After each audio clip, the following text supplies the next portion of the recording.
Now to the coronavirus pandemic. The new school year will bring major changes at public schools across the state. Masks will be optional indoors. Until then, masks will continue to be required for public school summer programs.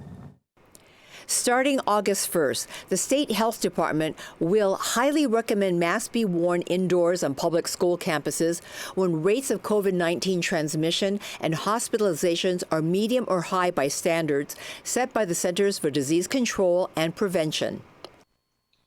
So why are we making this change now? The COVID landscape has changed. We're at a different trajectory in the pandemic at this point in time. We now have widespread availability of vaccines, and now that's open to children under 5 as well, which was not true previously. We have availability of boosters for most age groups.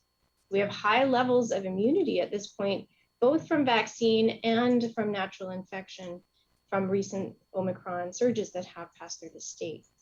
In those surges, we have seen less impact in terms of intensive care unit admissions, critical illness. State epidemiologist Dr. Sarah Kimball recommends that everyone who can get vaccinated do so now before school begins. She also urges anyone who is eligible for a booster to get it, because that is part of the mitigation strategy to help keep the community safe. But the Hawaii State Teachers Association says it is concerned about safety in classes in terms of air ventilation and circulation for students and teachers. Educators in Hawaii have a mixed reaction to the lifting of the mask mandate. Some feel comfortable and are ready to take their masks off, and some are going to continue to choose to wear their masks for their own safety, for the safety of their students, and for the safety of their families. Another change in guidelines are quarantine restrictions.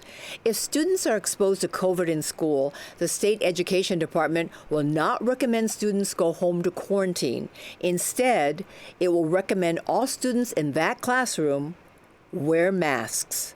For in-school exposures. So household exposures would still be recommended to quarantine for 5 days and return with a mask for days 6 to 10. That's general guidance from the CDC and general state of Hawaii guidance as well.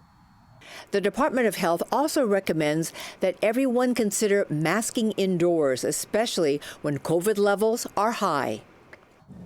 Parents will also have the option for their children to attend the state-run virtual learning program for children K through 12.